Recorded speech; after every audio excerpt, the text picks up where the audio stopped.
She had been so young. The grief had been for a figure, a picture, for what she had not known. Memories for years had held themselves like postcards on a board, sepia, inflexible. The ache a faded bruise. But since becoming a mother, questions shaped themselves in her mouth before she remembered not to spit them out. When Finn was coming, deep in the birth pool, she was sure she had heard her mother's voice call out. "Jenny!" It had fallen in the pool with her, the sound landing lightly as she heaved up to clench against the surges, arriving slowly, then quickly. She is tired a lot. She knows Will thinks she has gone a bit mad. Maybe she has. She had been so capable before. Now trying to do one thing a day takes all her will and might. Some days pass and she realizes she has forgotten to clean her teeth until bedtime. Will is Will, but busier. She worries she has become someone else. Motherhood has taken her by surprise. It has taken root and possessed her. The snow falls and she loses herself in the rush of flakes, remembering day, night, day, morning, and then Finn. The gift. She has been wholly changed. It had begun with excitement, a throb, an ache below her stomach, and she had leant forward on the sofa, placing her hand across the band of her trousers, wondering. Will had hurried in from the kitchen, nervous, laughing, asking her all the questions at once. This first stage might take a while. Don't call until they're 4 minutes apart, until talking is tricky. So they had watched a film and held hands. Jenny had looked at his fingers, interlaced with hers, and felt thankful she had chosen him. Later, the pain was so much more than an ache. It had taken her to a place where she had felt entirely alone, working in isolation on breathing, straining, pushing. She couldn't remember the point at which she had taken her hand away from his and needed it for herself, or even if they had been pulled apart by other demands, calling the hospital, arranging a taxi.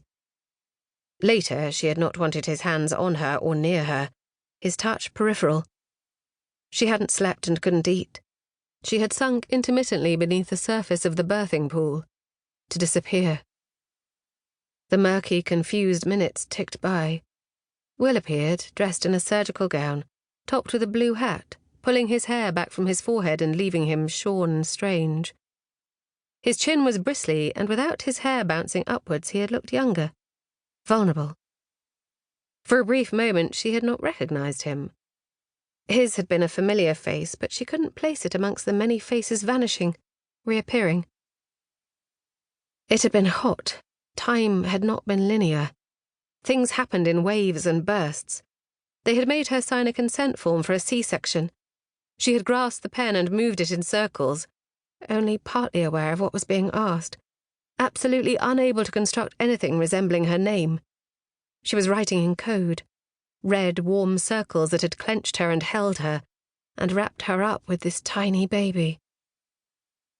The movement towards the theatres seemed to have spurred Finn on, and when he appeared she had been too tired to weep. When they placed him on her chest he had been so tiny, defenceless. She had navigated the birth, and now she was in charge. Finn. She had been entrusted with something remarkable.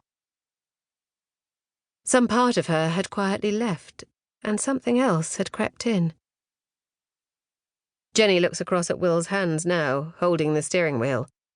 They grip tightly as he tuts. Another car pulls in front. Will brakes hard in response, and Finn wakes in the back. A shrill, desperate wail goes up, and Jenny can feel the familiar tightening in her chest. At the mercy of his cries, the pounding inside will not stop until she can pick him up and soothe him. Like a kinetic watch, the engine beneath her chest feels as though it will fail her if she sits still. The cries fill the car, and she glances at Will. He says nothing, staring determinedly at the road ahead. She turns and picks up a toy from her bag, then waves the animal face with a bell for a nose wildly in Finn's direction and smiles brightly. "It's okay, darling. Nearly there," she sings out. The crying continues for minutes, stretching like hours. His fragile face has become red and wet. He is squirmed up and hot. She can see him in the mirror they have